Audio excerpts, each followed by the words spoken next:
we are now beyond the midway point, and as such, I'm going to be making a slight deviation from the original course outline that we had, and it's partly based on the feedback that I've received from my TAs as well, and the interaction that I've had with you folks. And the basic issue was that probability, as I said earlier, should have been a prerequisite for this course. It, for some reason, isn't. And a lot of the material that is supposed to be covered immediately after order statistics is based on data structures. And the analysis of data structures, unfortunately, is heavily reliant on probability, right?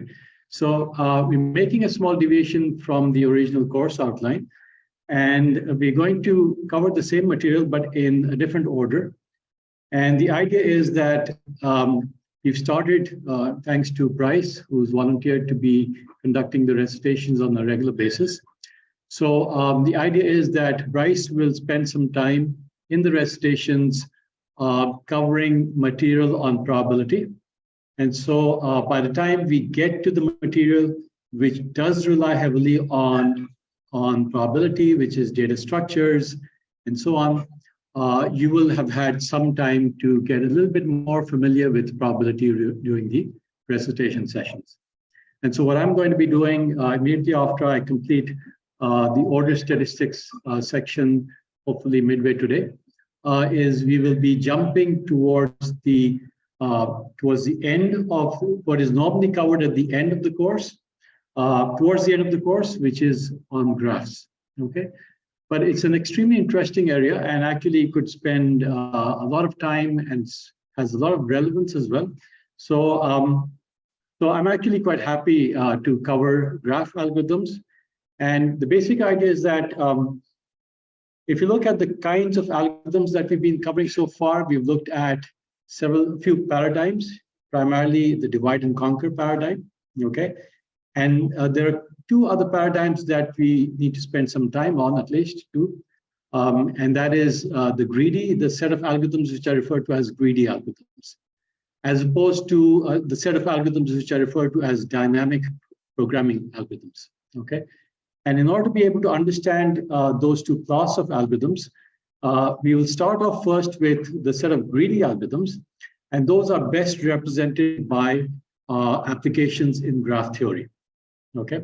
So the way we're going to be structuring the course for the rest of this course is that we'll be covering graph algorithms, and those will lead you to understand what are initially greedy algorithms. And then we will look at dynamic programming algorithms, and then we will come back towards the data structures part, which will be covering doing a fair amount of analysis, as in the past, on probability. Okay, so that's a little bit of how we're going to be going forward for the rest of the semester. And I hope that many of you will be attending the recitations. I understand we had some problems initially, too much crowding, but we've tried to arrange a larger room today, and hopefully it'll also be recorded, okay? So anyway, let's go on from where we left off, and we were basically on the section chapter 9, where we were talking about the selection problem or the order statistics problem. And we were essentially almost through with it, except some of the analysis. And let me just quickly review the selection problem, which was essentially that we have an input, which is set A of n distinct numbers. And we're looking for a number I, which is the ith smallest number in the range 1 through n. And that is exactly the output, which has exactly I minus 1 other elements, which are larger than I, okay? And so we saw that this problem could easily be solved by sorting the array initially, and then the question was, can we do better than that? And we saw that we could use the randomized select algorithm to perhaps attack the problem in a divide and conquer methodology.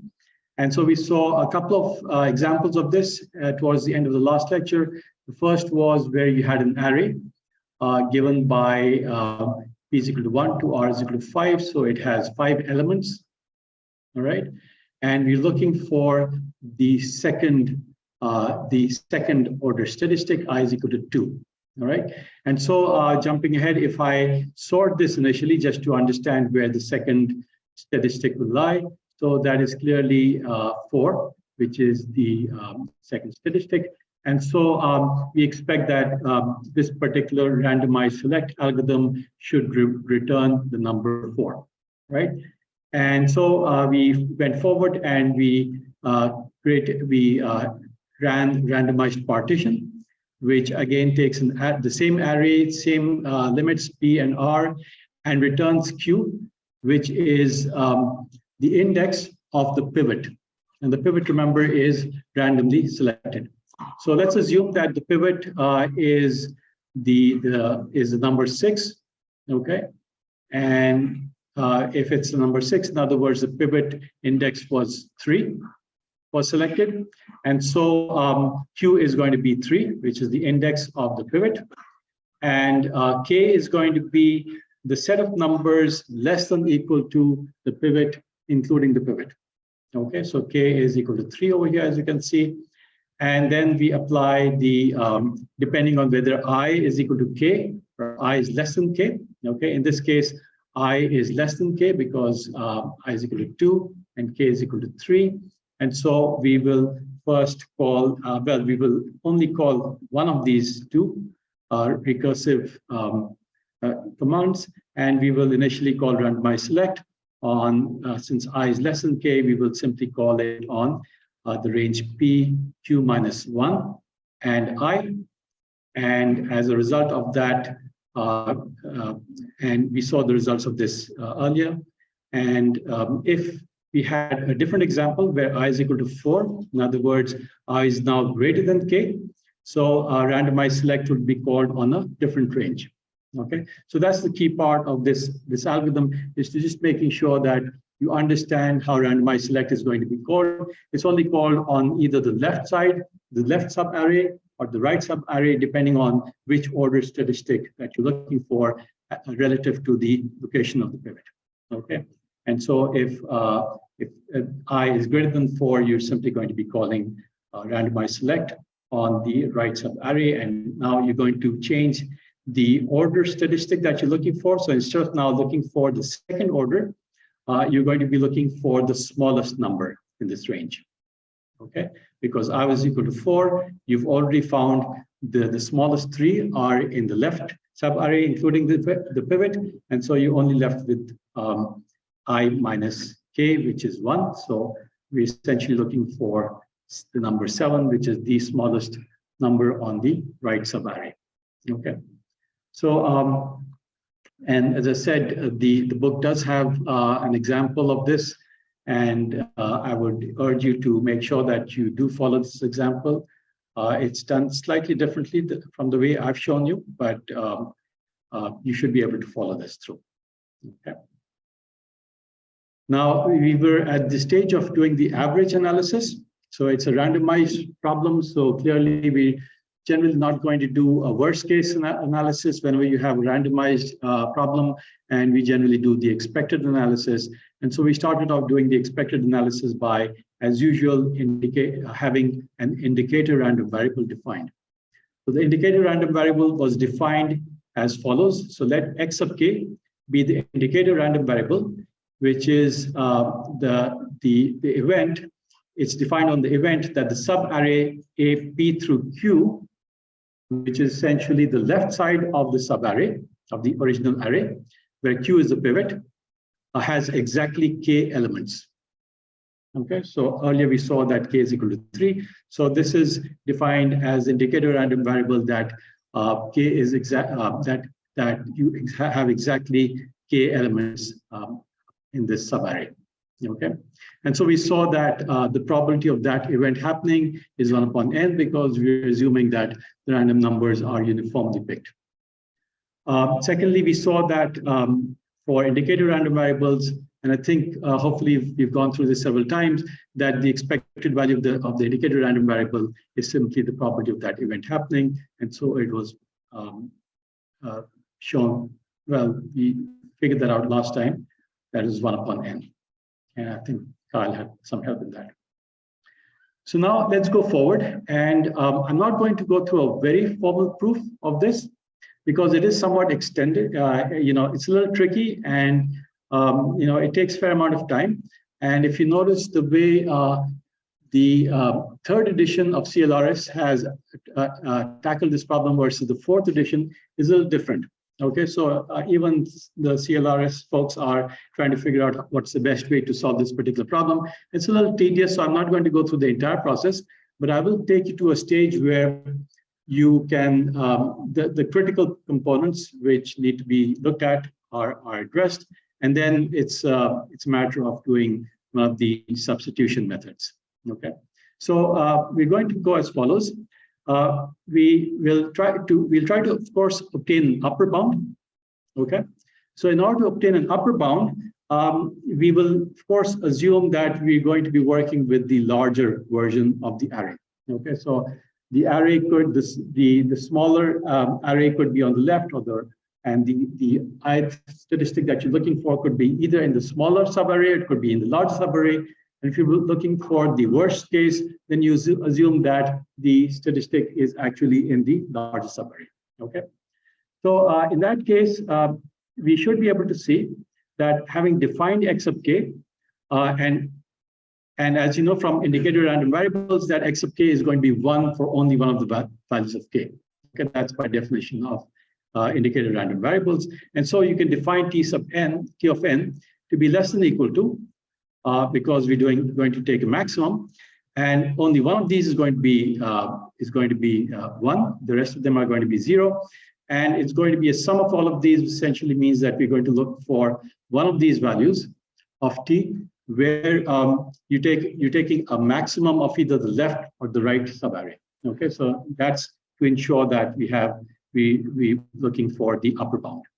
Okay, and then order of n comes in because that's the amount of time that the partition takes. So if you are comfortable with this expression over here, then let's go forward and try to see how we could actually solve this. All right. Now, again, when you have random variables, you have to try to go back to your basics and try to see, can we simplify this expression? So now x sub k is a random variable, and t is also a random variable. We're taking a product of these two, and we're trying to take their expectations. So can we simplify this based on some assumptions? And we've done this before as well. When we had a product of two random variables, we made an assumption which was rather useful, and it made the problem a lot easier. And we did this a few lectures ago. So does anybody recollect? And can you apply the same technique over here? So x sub k. Now think about this. We're trying to calculate t of n, the runtime, at a certain level, okay, in randomized selection. And it depends on subsequent recursive calls to randomized selection. Okay. So this is dependent on another recursive call to itself. And we're doing random numbers at every level. We're selecting random numbers. So those are all hints. Now, can somebody suggest a way of simplifying this expression?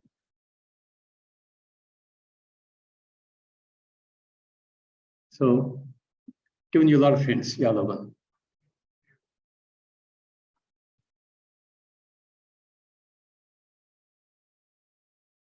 So you're saying that we could have the expected value in here. So it'll be a summation of the expected values of x sub k times t of dot dot dot, right? Plus O of n. Is that what your suggestion is?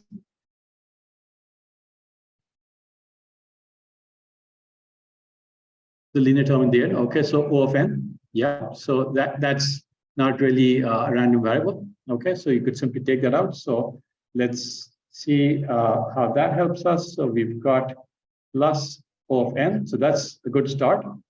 But I'm assuming that you're leaving the expectation outside of the summation for now. Okay.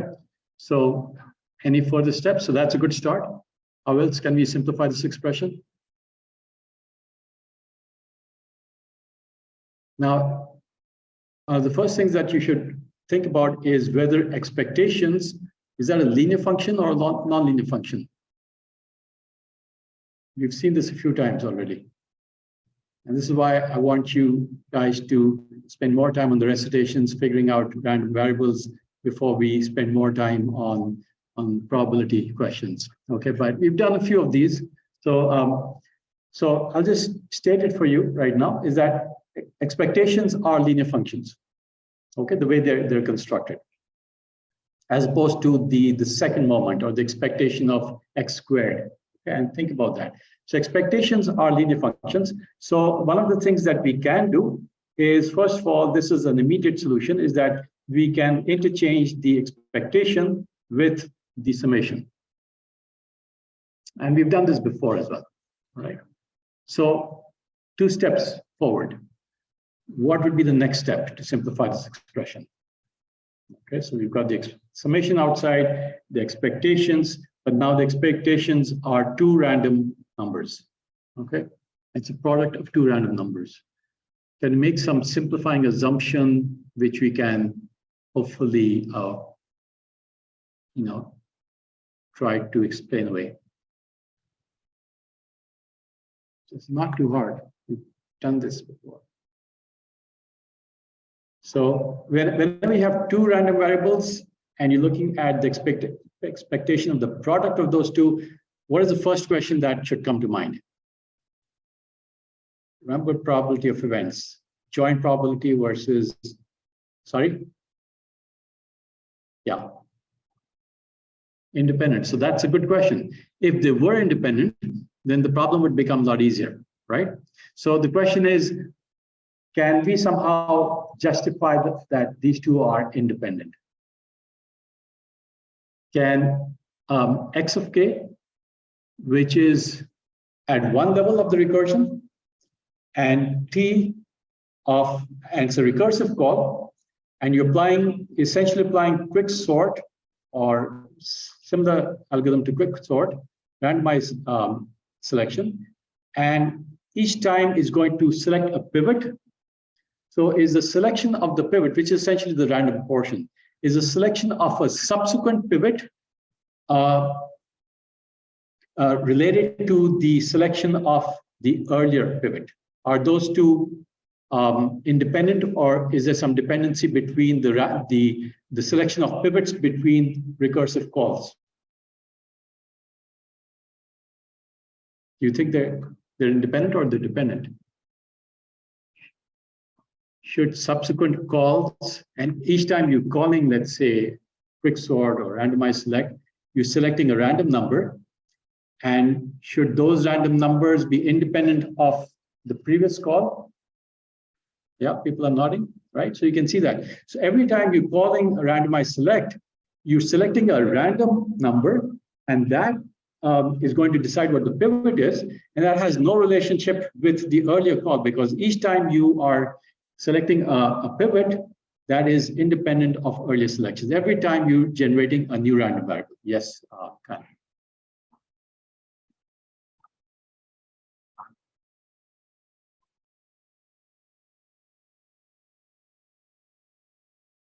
Yeah.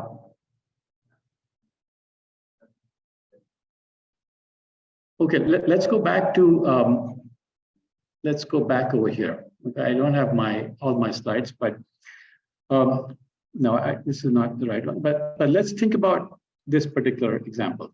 Okay, so what we're doing is we're saying that T of n is dependent on the selection of the random number at this level.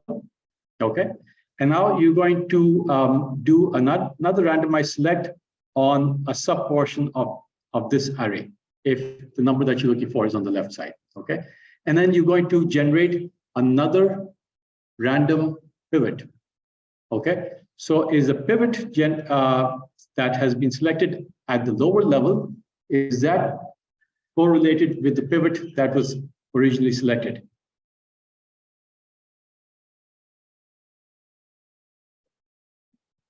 Okay, so you're saying that in the overall scheme of things, because let's say it's going from P to R, in that sense, it's correlated, right? But if you think about P and R being the new P and R, then is it correlated? Then it's simply selecting a number from 1 to 2, and we're assuming that that particular range is a subset. Okay, so originally the range was larger. Now the range is smaller. Okay, but are those two correlated inherently?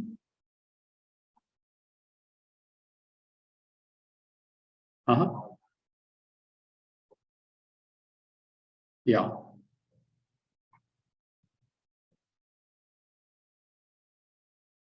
Okay. You do have a good point in the sense that the range would change. All right. The range itself would change, but besides the range itself, the actual random number, which let's say is a number between 0 to 1 initially, and then you scale it. The actual number itself, the real number, let's say between 0 and 1, which is how normally random numbers are generated, those two numbers would not be correlated. Okay. However, when you scale it, then there is a relationship in the sense that that is going through, let's say, 10 numbers, and now you're going through 5. Okay. But you can see that the original random number itself that was used to calculate the range are not correlated. Okay. So let's rest on that thought and work forwards. Okay. So if you accept that, and we say that these two are uncorrelated, so then we have the simplifying assumption that expectation of x of k, this is simply a product of those two. Okay, that from independence of two events, that you can simply take the product, the intersection, as a product of those two. Okay. So now we already know what the expectation of x of k is, which was done earlier in the previous slide, which was 1 upon n. And so this comes out as 1 upon n, and you can move 1 upon n outside. And now you have a summation of this particular range. Okay. Now, if you look at this particular range, this is essentially going from, let's say, k is equal to, when k is equal to 1, it goes from max of 0, comma, n minus 1. Okay. Versus all the way up till when k is equal to n, it becomes n minus 1 and 0. Okay, so it's basically picking up a number between 0 to n minus 1. Okay, and it's comparing these two numbers. The left-hand side is slowly becoming larger, the right is becoming smaller. And so these are two numbers which are uniformly, one is increasing, the other is decreasing. And so you can hopefully see that you can write it as, there'll be some numbers which are going to be common. Okay, so you can remove 2 out of this, and you can change the range to be halfway. Okay, so once we've got to this particular stage, this is where the tricky part comes in order to be able to find an expression for this term. Okay, and this is where I'm not going to solve this, and I'm going to only say that it can be shown by induction on this particular term. Okay, you can assume, but if you look at it, if for a minute, if you just stare at this expression, okay, let's just stare at this and see. It's got an expression over here which is inversely proportional to n. It's got another expression, another term over here which is proportional to n. All right. So what we're trying to convince ourselves is that this expression, that the overall expression is now going to be linear in n. Okay, so just sort of intuitively looking at that, it's not completely obvious. Yes.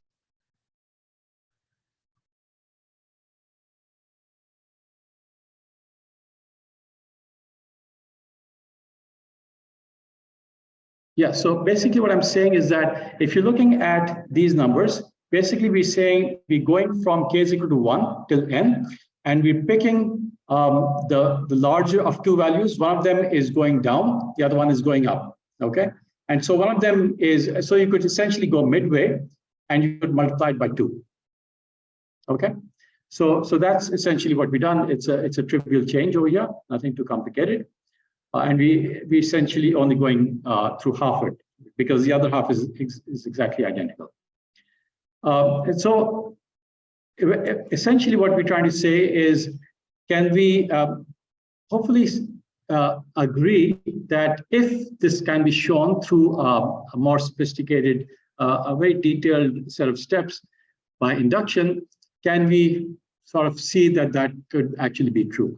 Okay. In other words, this entire expression, one of them is already linear in n. Another one is inversely proportional to n multiplied by recursion. And so, if you want, you can of course try to do this, but I wouldn't recommend it right away. It is fairly tedious that to be able to show this. This is done in the 3rd edition of CLRS. Okay, not in the 4th edition. All right. But and for this particular lecture, we're just going to say, well, this can be shown. Okay, I'm not going to go into more details in that. So essentially what we've said is that we have come to the conclusion, and this is sort of the summary of the selection problem, is that the question was, could we do better than n log n, which was a sorting algorithm, right? And essentially what we said is that because we can use an algorithm which is similar to quicksort, and the only difference is that in quicksort, you were trying to sort both sides of the subarrays. Now we're only looking at one side, either the left or the right, depending on which side we're looking for the statistic. And so we already saw that in the recurrence relationship, we didn't have that factor of 2, okay? And that immediately told us that, yes, we should be able to get a linear time, okay? And so having almost proven this, we can rest assured that the average time for the selection problem is linear in n, okay? But again, this is only the average time. If I were to ask you what's the worst case, what would the worst case be? Squared, yeah, it'll be n squared. But the reason why worst case over here in a randomized problem versus a non-randomized problem is much, it's easier to digest, that we don't have to worry about the worst case, simply because we're ensuring that the problem has been randomized. And so the probability that you're going to have the worst case is going to be extremely low, okay? And that's ensured by the fact that we are doing a proper randomization. So this is where we're going to stop as far as selection problem is concerned on chapter 9. Now we're going to go through a major jumping forward, and we're going to start looking at, as I mentioned, graph algorithms. Okay, and so some of it should be a review for those of you who recently took 210, where we did talk about different types of graph algorithms. And we'll start by looking at a couple of them in a little bit more detail, of course, as we do in 550 as compared to 210. So just to ensure that you guys remember some of your graph, some of the different categories of graphs, can people identify, looking at each one of these examples, in terms of whether these are directed, undirected, whether these are weighted, unweighted, or cyclic or uncyclic? It's a fairly straightforward question. So yeah.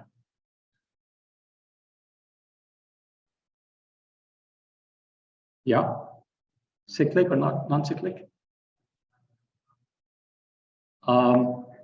It's cyclic, yeah. So you do see cycles happening over here, okay? So that's one. What about a tree representation of a heap, which you've already been looking at? So not the array representation, but the tree representation. Directed and unweighted and acyclic. Yeah, yeah. Okay, very good. And what about somebody else? Distances on a map, on the road map, it's kind of obvious. Yeah. Undirected and weighted, did you say? And cyclic, right? And finally, slight variation on this. So this, I'm calling this a road map. So presumably on roads, you can go both ways in most roads on intercity roads. But if you're looking at an airline map, it may not be possible. You may have some airlines which are only going one way, or on a particular day, they're only going in one direction. So this would be finally a directed version, and it would also be cyclic, okay, and weighted. So let's take a look at slightly more formal definitions of graphs now that we have recollected some of the different types of graphs that we could have. So a graph is formally defined as a set of vertices and edges, okay? And we're going to use the formal notation from set theory that the normal parentheses around u comma v imply that it is an ordered pair, okay? In other words, u comma v with the following parentheses will not be equal to v comma u. Okay, it's an ordered pair. Versus if you have these curly brackets, then it is unordered. All right, so in this case, u comma v is simply the set u comma v, and sets are generally unordered. So u comma v curly brackets is equal to v comma u curly brackets. Okay.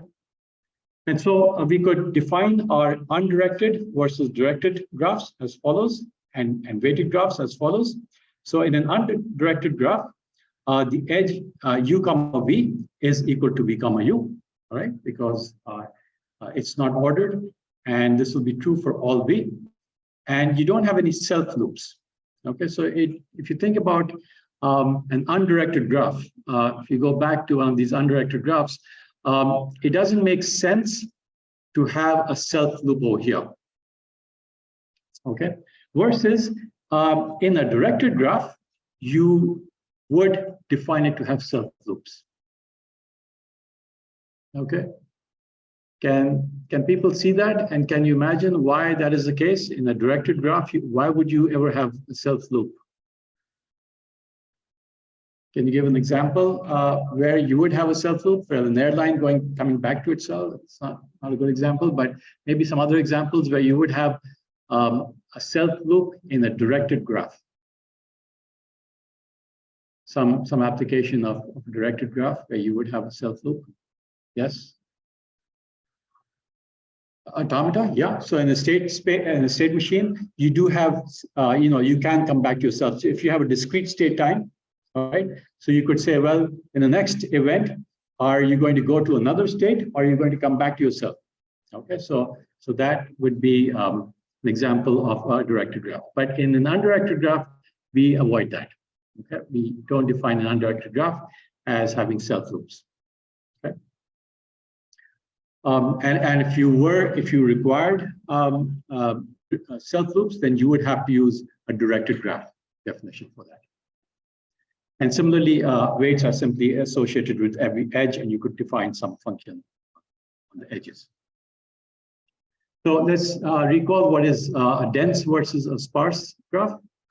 And if you used, the E and V with the vertical, depiction to show the size in that particular set. So E bars are the size, the number of edges, and V bars are the number of vertices. So how would you characterize a dense graph versus a sparse graph versus a graph which is a tree? Okay, can you give me some notation in terms of the number of edges versus the number of vertices? What could be their relationships? It's mostly a review. So by the way, are most of these graphs, would you expect them to be sparse or dense? And what do you mean by a dense graph?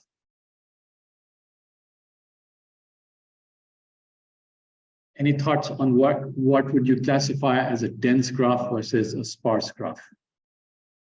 Would your heap that we've been looking at, is that a sparse graph or is that a dense graph? Well, a dense graph, hopefully for those of you who can recollect, is one where every vertex is connected to every other vertex. Okay, so that is possible. So it's possible that, if you have a social network and you are extremely friendly with everyone else, you have connections to every single person, and every other person has connections to every other person. And you can imagine what the Facebook network would look like in that particular case. But thankfully, that's not the case, generally speaking. So in most of these cases, you can imagine that these are not very dense. Okay, so most of these graphs are not very dense. I mean, the graph which is the least dense is actually a tree. Okay, why? Because there's only one edge which connects any two vertices.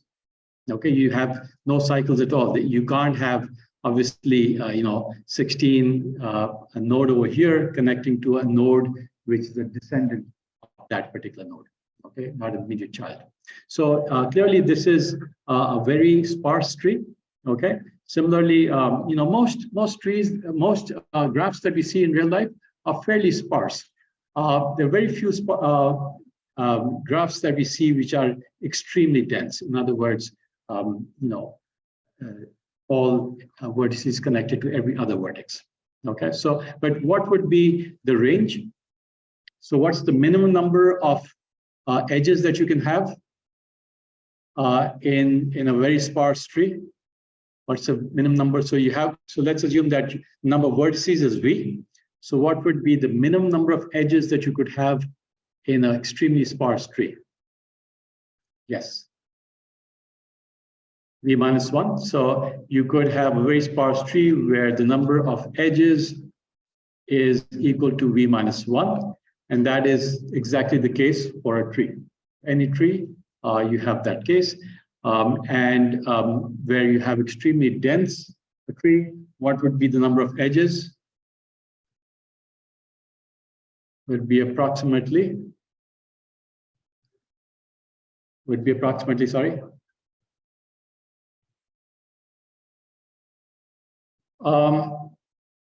So it won't be a tree anymore. So by definition, in a tree, you only have one path between every two vertices. Okay. So if you don't have that, then you could call it something else, but we wouldn't call it a tree. Yes.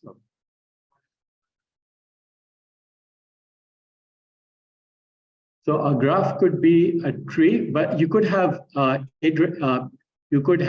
undirected graphs as well, which could be a tree.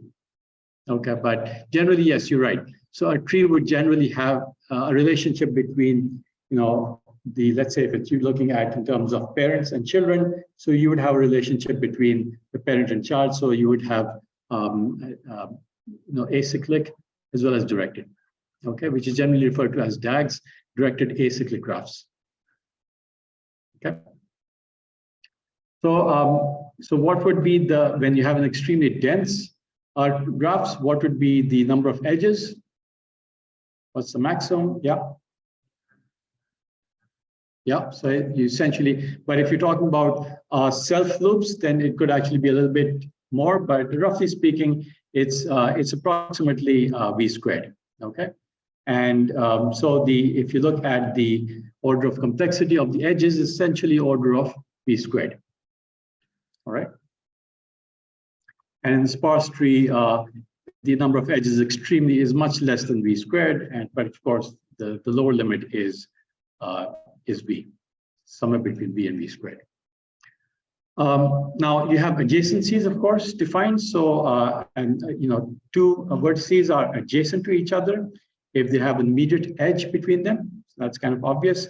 And the adjacency relationship could be for an undirected graph would be symmetric, but for a directed graph, it may not be symmetric, right? So you may have, X going to Y, but there may not be a path and the edge coming back to the origin. So if G is connected, what do we mean by that? Any thoughts on that?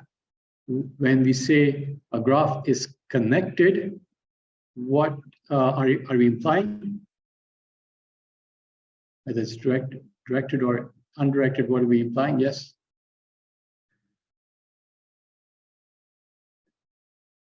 Yeah, so from every node, you can get to every other node.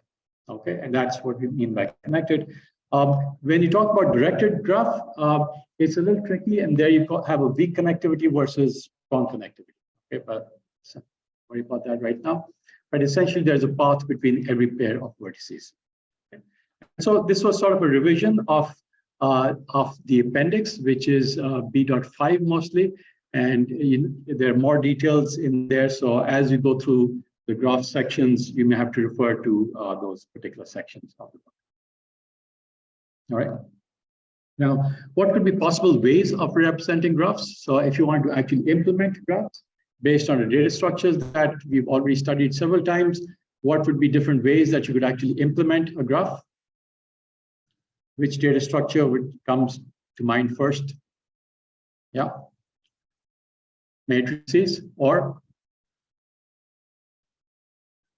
adjacency lists. Yeah. So you could use a linked list, a combination of an array with a linked list. Okay. So those are the two primary methods.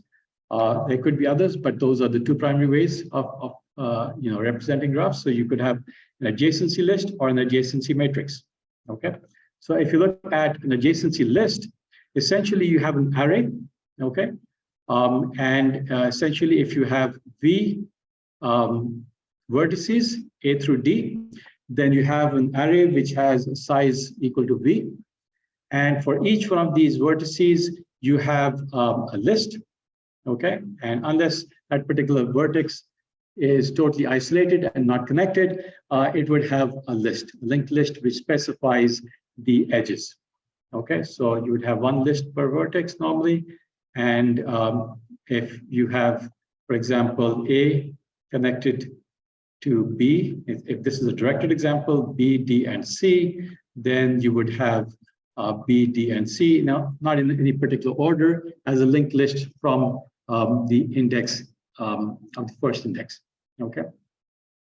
Similarly, if you had an undirected graph, A would again have B, D, and C, but there would be a difference. For example, in the case of C, in this case, C only is connected to D, but C in the undirected case is connected to 3 other vertices.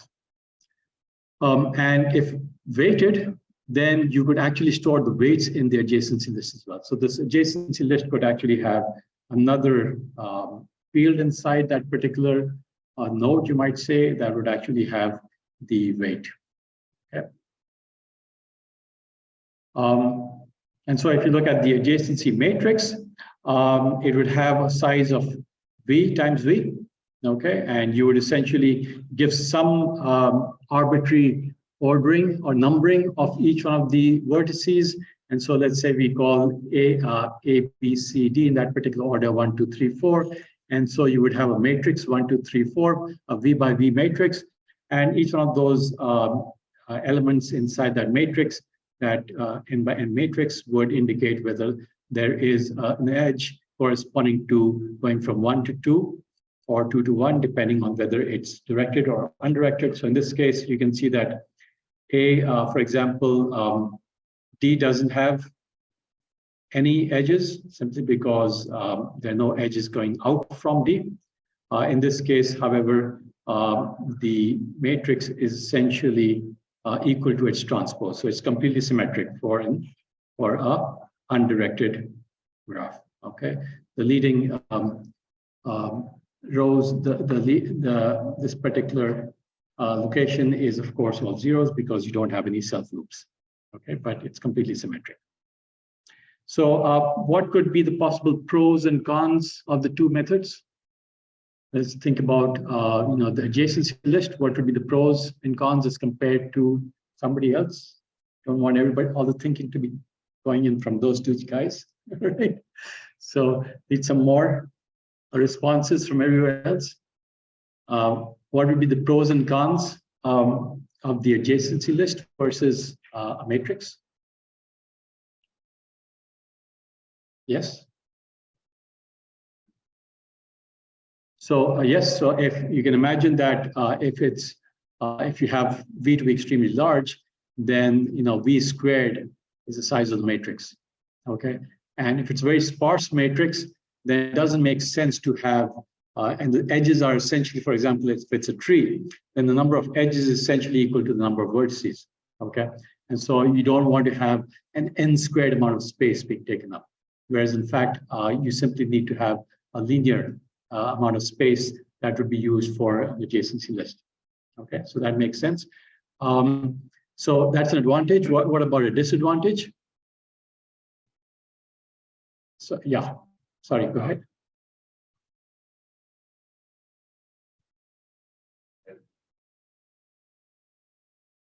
Yeah. Yeah. Yeah, so that's exactly right. Those are the exact 2 points that I had, was that, it is clearly if the graph is extremely sparse, then it's very space efficient. And of course, it's linear in time if you want to find out if a particular edge exists or not. Okay, simply because you have to go to that particular, well, looking up in the array would be immediate, but then you have a linked list.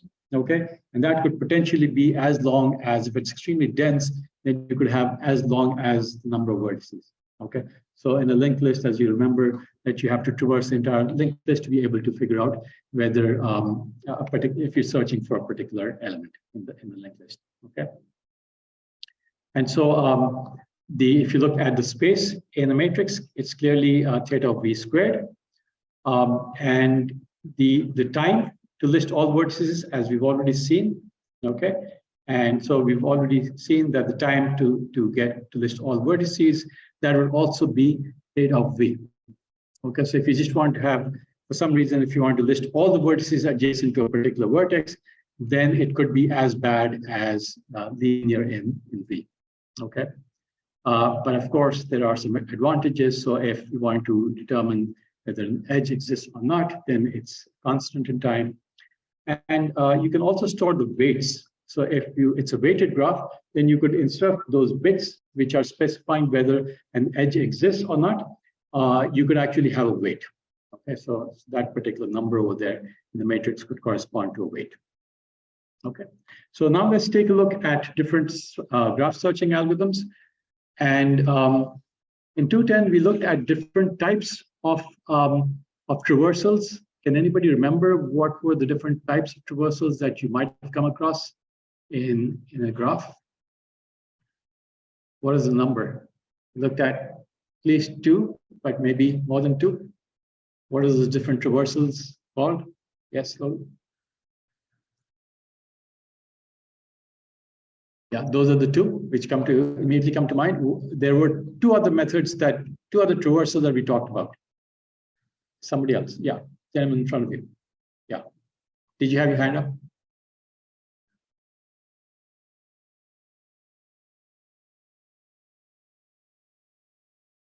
Yeah, yeah. So those were those were traversals that we talked about. Essentially, in order is what is referred to as depth first. Okay, but pre-order rather. In order is what you do when you have binary search tree and you want to get the numbers in order, okay? And you have a post order which goes to the end first, okay? But we're primarily going to look at the breadth first search and the depth first search, okay? We just use a simpler terminology rather than the pre-order versus post order versus in order. So those were 2, that's a slide from 210, and you should be able to, those of you who took this course with me should be able to recollect. This is if for example, we had a heap, this is the breadth first traversal, and this is the depth first traversal, or you could call it depth first search or traversal. In either case, it's essentially going in different directions, and this is kind of straightforward. But does anyone remember which queuing technique did we use for traversals in each one of them? So one of them was naturally more closer to the FIFO technique. The other was closer to the LIFO technique, okay, or the stack as we call it. So which one was a stack-based approach and which one was a queue-based approach, which is a first in, first out queue?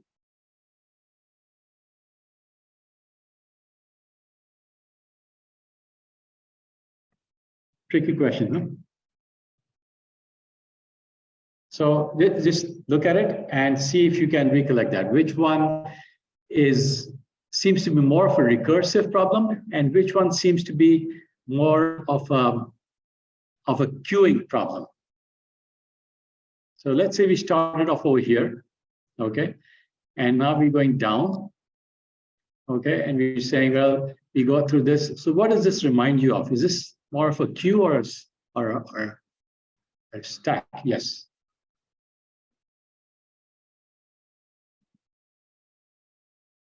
Yeah, yeah. So, and can you sort of intuitively explain why that's the case?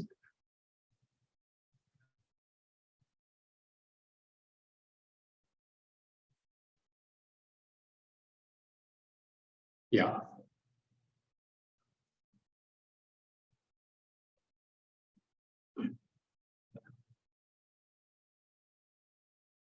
Yeah, because now you essentially what you're doing is once you've gone up here, you need to be able to go to these guys, and that's not obvious how you do that in a stack. Okay, so so this one clearly needs to have some kind of a queuing process built in. Okay, you need to use a queue. So let's take a look and remind ourselves. This is again in 210, we did this.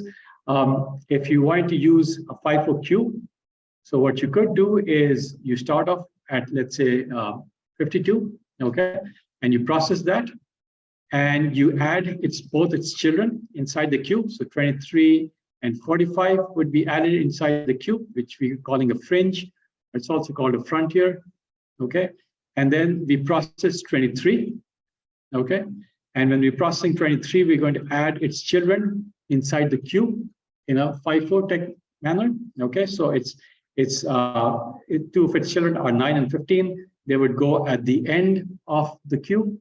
All right, and similarly, then you would process 45 over here, and then 45 has we process 23. Then we do 45.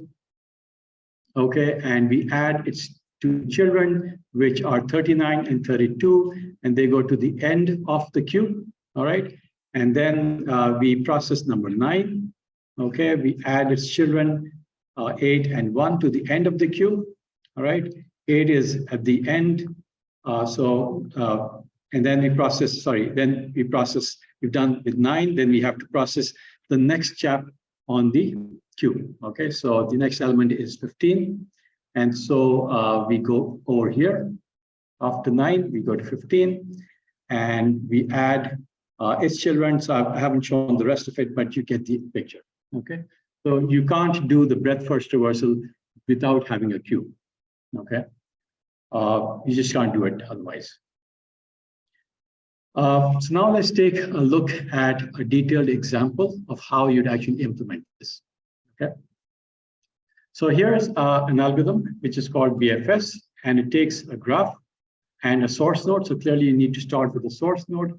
And this is an example which is given in CLRS 4th edition 20.3. And so let's assume that we have the following graph, okay? And it's going to take the input, G, V, comma, E, all right? And a source index. So we obviously need to have some index where we're starting from. And its output is going to be a set of distances. So not only do we need to actually get to the destination, we also need to store the distances, okay? And this is going to be the smallest number of edges from S to V. And we're also going to keep track of the parents, because inside, we can draw it out, but inside the algorithm, you actually got to keep track of the parents, okay? The parent index. And that's going to be kept in a breadth first tree, all right? And so essentially it will build a breadth first tree with root S, with S at the root that contains all the reachable vertices. So if there's some vertex which is not reachable, that will have a distance of infinity, okay? And we're going to use several colors. So we're going to use Q to be the FIFO Q, all right? And we're going to use the following 3 colors: white for any undiscovered vertex, black for those vertices which have been found. And we're also using a gray, and this is not really part of the algorithm, not really required part of the algorithm, but it's generally useful to see that. inside. It's useful for depicting the process. Okay. So when we start off, we go through the entire set of vertices and we color them all white. Okay. In other words, initially they're all undiscovered. We set the distances from the source to all the destinations to be initially infinity. Okay. And we set their parents to all of the edge vertices to have their parents to be initially nil. And then once we've done that, we make the changes for the source node. And clearly we're going to start off by setting the distance to be 0, distance to itself is 0, its parent is nil, and we change its color to be gray. Okay, so this is where we started off. And we then also we make the Q initially 0. Okay.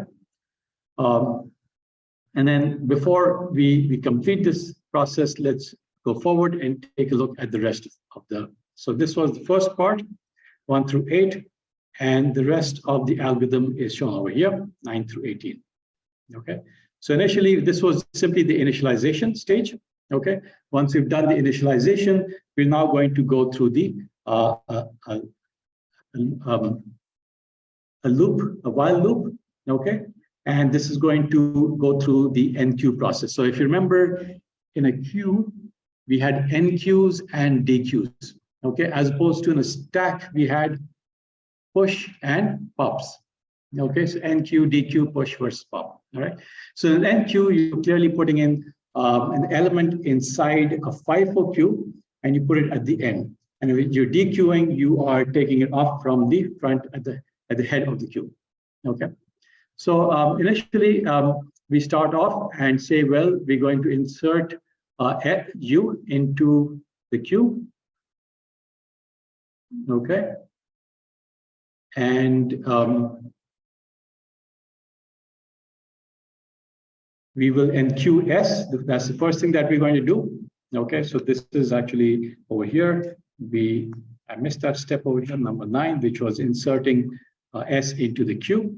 Okay. And then we start off with this while loop. And essentially what I'm going to show over here is the status of the graph at the beginning of the while loop. Okay, so at the beginning of the while loop, we're going to look at the status of the graph. Okay, so let's take a look as we go to the first iteration. So in the first iteration, we're going to NQ S, and then while Q is not 0, so Q is currently not 0, so we're going to DQ. So U is going to become equal to S. That's the only element that was there in the queue. And then for each vertex in V, for each vertex in the adjacency list of S. Okay, so we have how many adjacencies to S? We've got R, U, and V. Okay, so we've got R, U, and V. For each one of those, we're going to check its color. So initially, they're all white. Okay, so we're going to check the color. And if the color is white, we're going to change it to gray.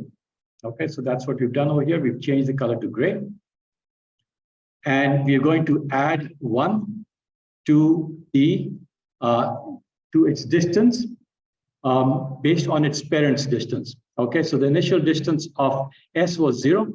So we're going to add 1 to its parent's distance, and that will be the new distance to get to that particular vertex. Okay, so each one of them are going to now have a distance of 1, which is kind of obvious because they're only 1 edge away from the source.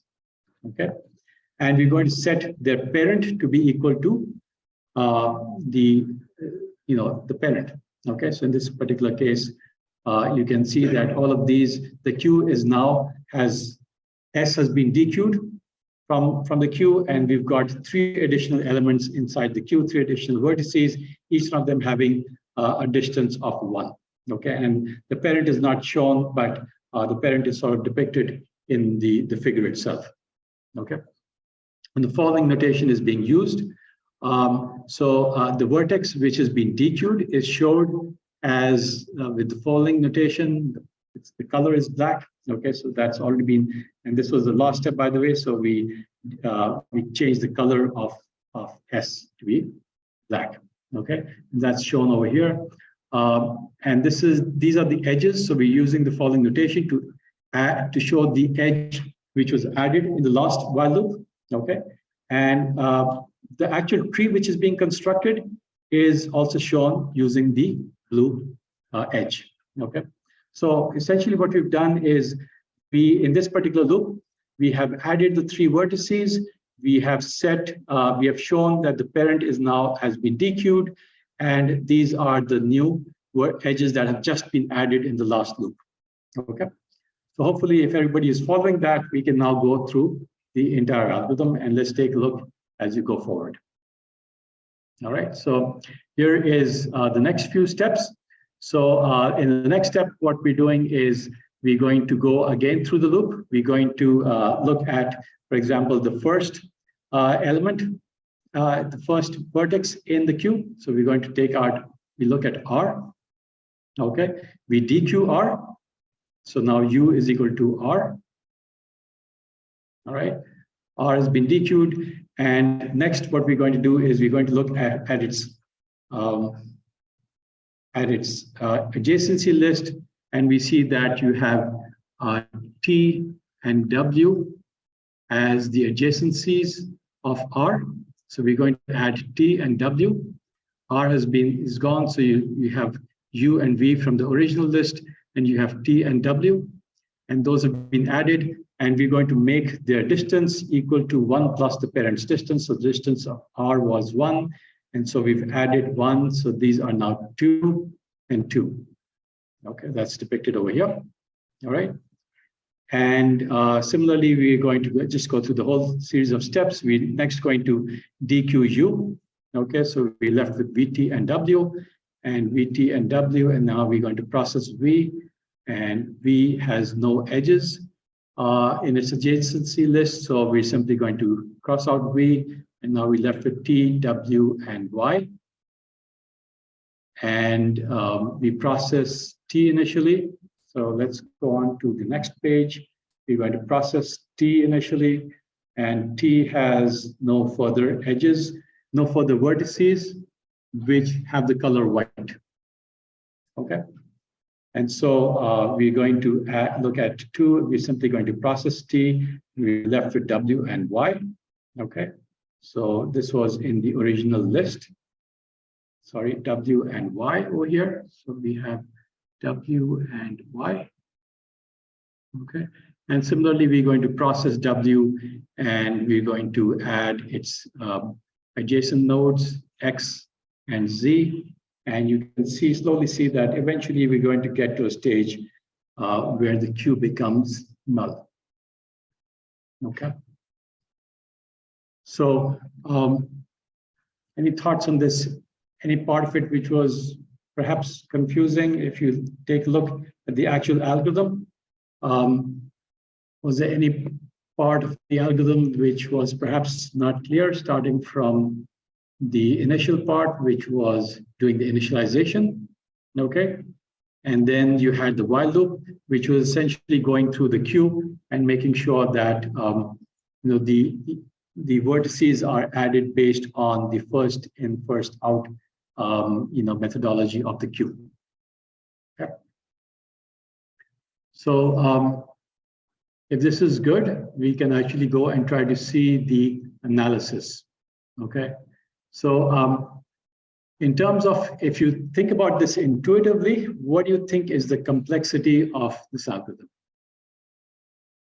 So let's break it down and think about the initial portion, the initialization. What would be the complexity of the initialization? So we have a loop over here, which is saying for every vertex U, for every vertex in V, we're excluding, of course, the source. We're going to process this. We're going to change all the colors. Okay. So what is the complexity of that portion? Yes. Yeah. So in terms of complexity, is basically order of V. Okay. And if you think about the rest of it, so if you look at the actual while loop, what do you think is the complexity of the while loop?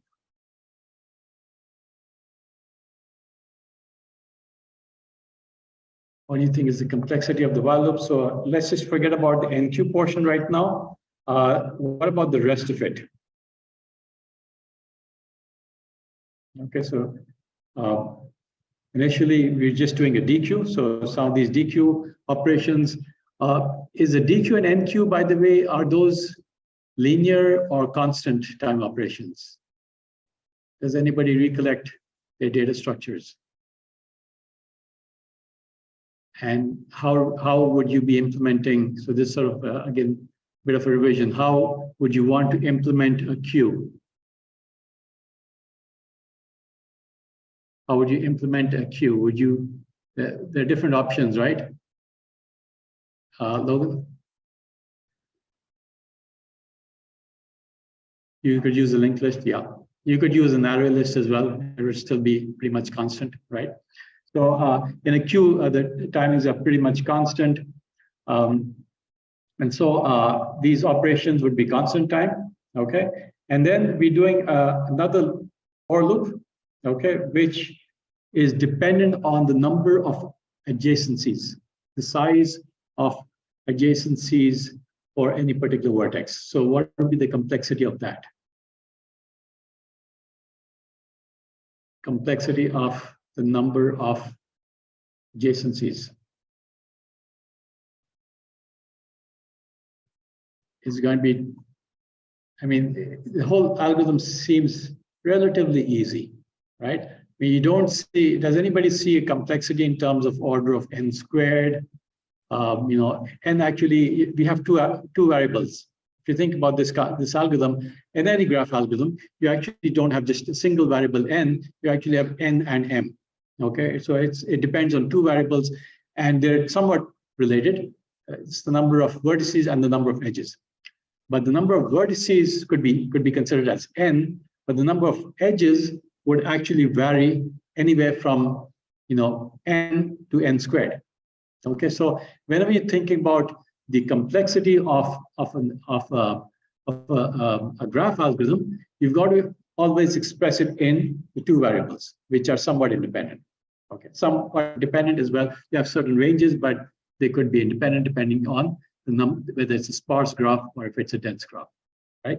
So if you think about the complexity, again, would it depend on the number of vertices? Would it depend on the number of edges? Would it be a combination of those two? Would it be a product of those two? Which do you think? Sometimes I'll just write it as V and E to simplify. Okay. So what do you think? What is your intuition say? Which of these following possibilities, and this is a product of these two, would it perhaps be closer to? Or could it be a constant? Clearly, that's not true. Okay.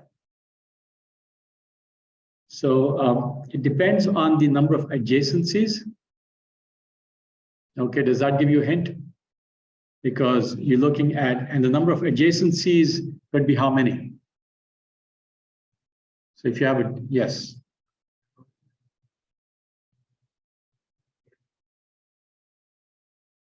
Yeah, so if you have a dense graph, then the number of edges could be order of v squared, right? So it's good to actually think of it. And if you want to give a general statement, you may want to represent it as in terms of v as well as e, because you're not making an assumption that it's a sparse or a dense graph. Okay, so what would be your answer to the question in general?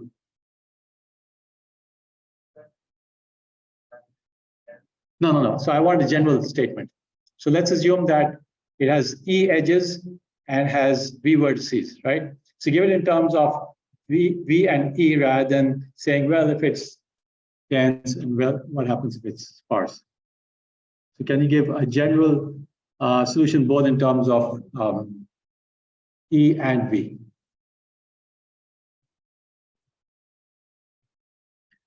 V times E. Okay.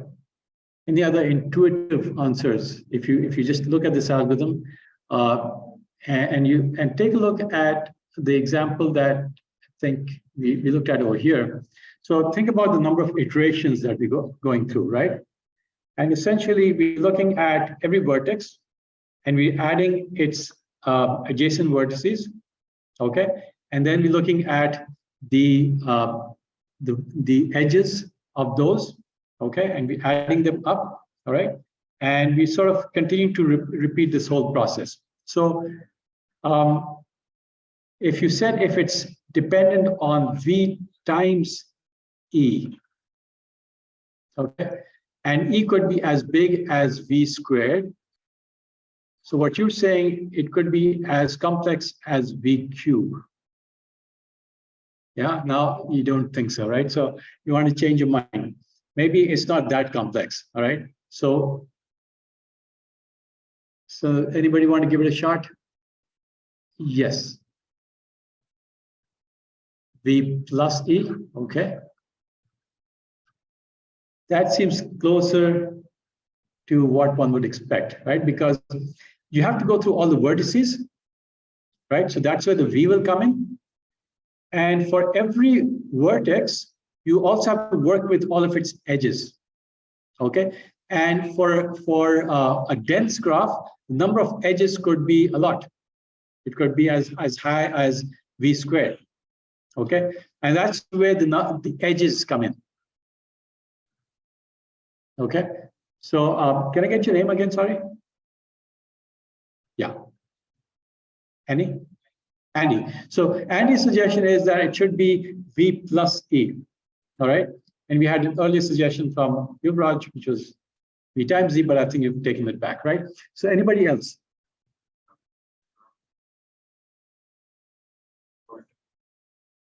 Yeah, so that's a good question. That's a good question for whether we're assuming that or not, okay?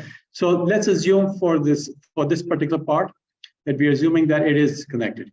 Okay, but you're right. If it's not connected at all, then it would have zero edges, and each one of them could be a tree in itself. So it could be a forest of vertices.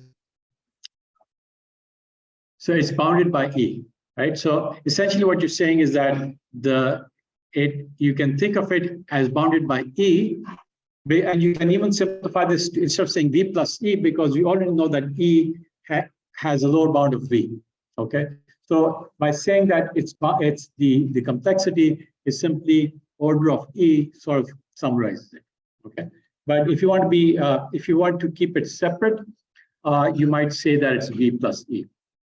Okay, so generally this is how we express that it's the complexity is V plus E. Okay, but you're right. You could simply say that the complexity can be considered as simply E. All right. So we're almost out of time. We do have a minute or so. Let me just take a quick look at the depth-first search. Okay, and this is again just a reminder. In the depth-first search, we're doing a stack. Okay, but if I ask you a question, if you want to implement this, would you use an iterative technique or a recursive technique if you knew that you had inherently a stack implementation? Or could you use either one? Could you use if you have a stack, inherently a stack, is that indicating that it should be an iterative versus a recursive algorithm? Yeah. It has to be, because recursion inherently has a call stack, right? So if you're using recursion, you don't have to have an external stack. But could you use an iterative algorithm to solve this as well? Yes. Yeah. How would you use an iterative algorithm to solve this?